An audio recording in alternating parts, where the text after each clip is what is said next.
Are you allowed to work when you apply for Social Security disability? And if so, how much work is too much? And what happens if you do try to work during the course of your application? This is Jonathan Ginsberg. I'm a Social Security disability attorney. I represent clients in all 50 states from Maine to California, and I can do that because disability hearings are now held by phone or video.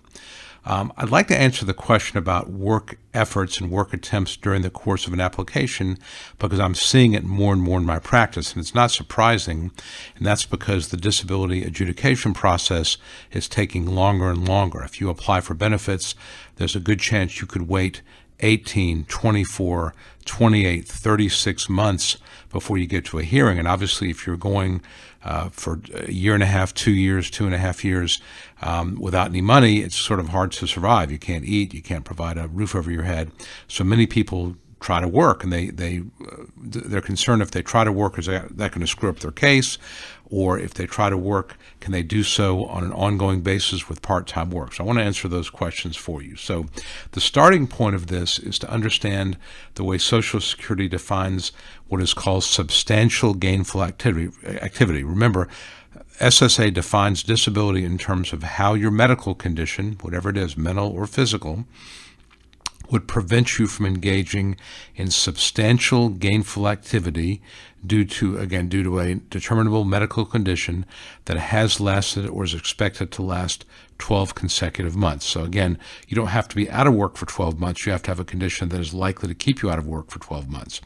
So when I say work, though, I'm really talking about substantial gainful activity. So what does that mean? Substantial gainful activity is used to describe, this is from Social Security's website, a level of work activity and earnings. Work is substantial if it involves doing significant physical or mental activities or a combination of both. And it can be work performed for pay or profit, or work of a nature performed for pay or profit, or work intended for profit, whether or not profit is realized. So what that means is you could be working and earning a paycheck.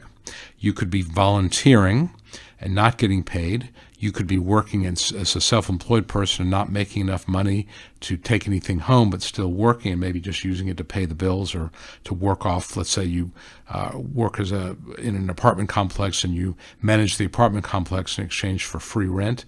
You're not getting paid, but you're getting some benefit out of it. Or, again, it could be a volunteer type of thing.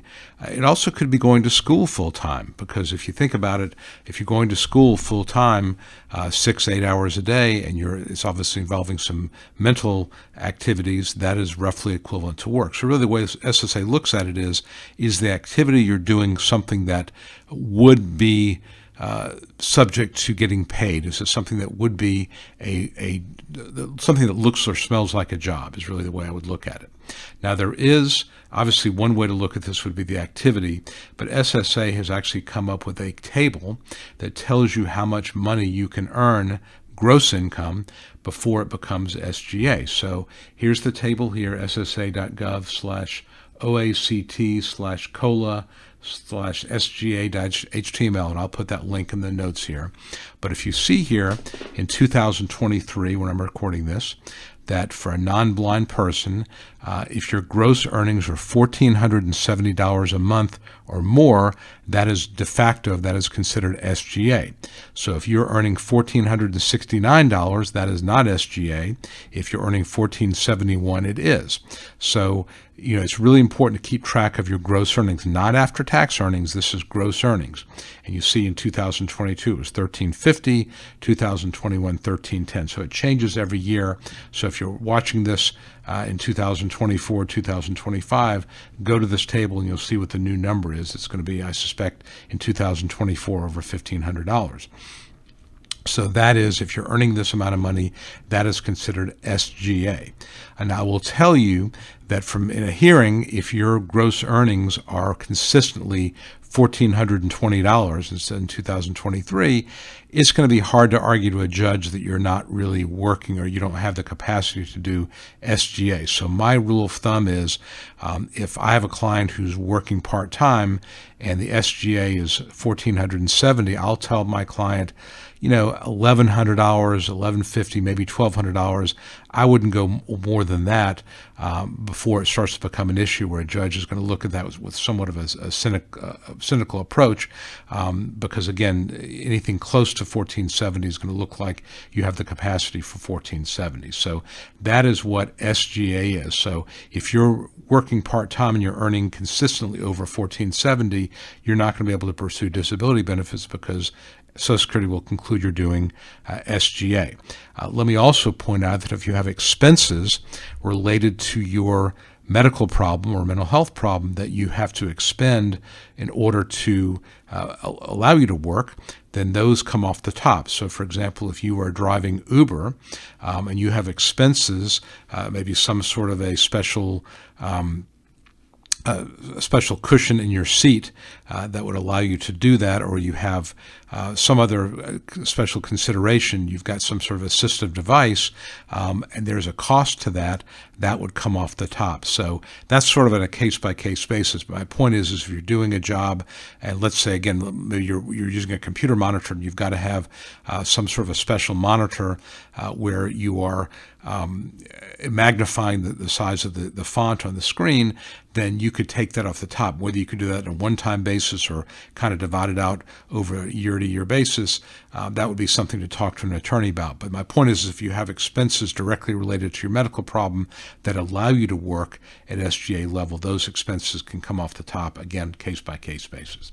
So now we know that $1,470 a month or some sort of a work or some sort of an effort, volunteer work that would pay you reasonably pay you $1,470 a month gross or more, that's SGA. Well, what happens if you try to work and you are sometimes successful at $1,470 or more, or SGA or more, and sometimes you're not?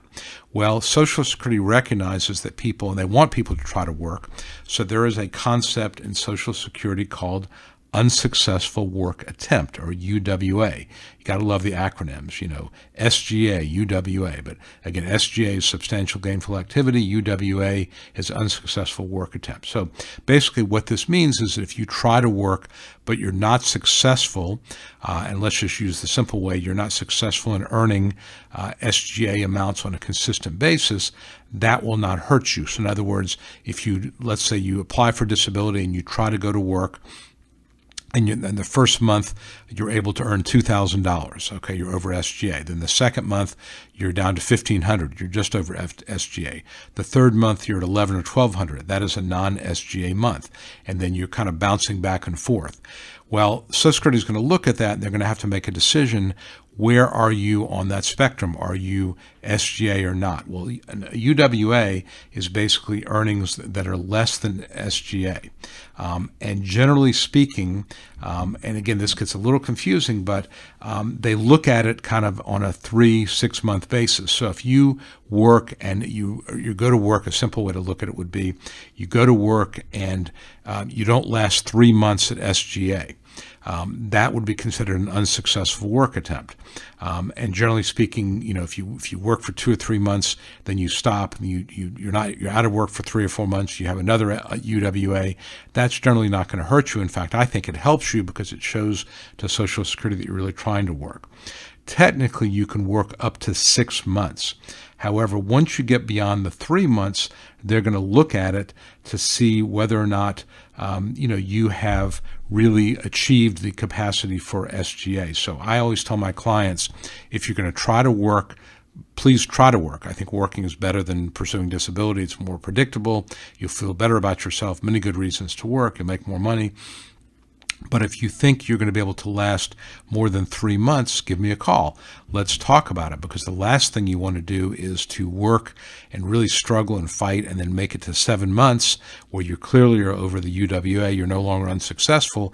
Then in month eight, you have to quit because you can't do it anymore. You got to start the process all over again. So I tell people, try to keep it at 3 months if you can. that's when you really need to make a decision. Are you able to work or not? If it's going to be longer than 3 months, then you kind of hit that gray zone where you are, in the 3 to 6 month range, and they're going to look at it a lot more closely. Beyond 6 months, it looks like you've returned to work. So again, the key here for disability is you've got to show that you're not able to engage in SGA for 12 consecutive months. If you do try to work, that's okay, but I think you want to take a real close look at it before you hit that 3 month mark. And if you go beyond 3 months, we need to take a really close look at it and make a decision. Are you going to be able to continue or not? And again, you want to avoid that situation where you were at 7 or 8 months and then you have to quit, because then you got to start all over again most of the time. And again, there's exceptions to all these things, but that's sort of a rule of thumb. So I hope this explained to you. And again, just to reiterate, the SGA table does change every year. So 1470 is only for 2023, 1350 for 22. In 24 and 25 and 26, it's going to be higher numbers, so you want to check that table. But you need to know what that is. And remember, gross income, not net income, before taxes, and just be aware of it. I think that's really important to be aware of it. I will also tell you, and I'm not going to get into this with this video, but that this is the table for SGA. There is a different table for trial work period. If you've already been approved, there's a third table to determine how much you have to earn to get a credit. So don't get confused by that. I actually have a blog post or an article on our website I wrote about that. I'll link to that. But this is solely for SGA. So I hope you found this useful. If you have any questions, please let me know. Visit me online at ssdanswers.com. You can download my Secrets to Winning Disability Survival Kit. That comes by email, or you can request a free case evaluation. Happy to do that for you as well. So for now, this is Jonathan Ginsberg wishing you the best.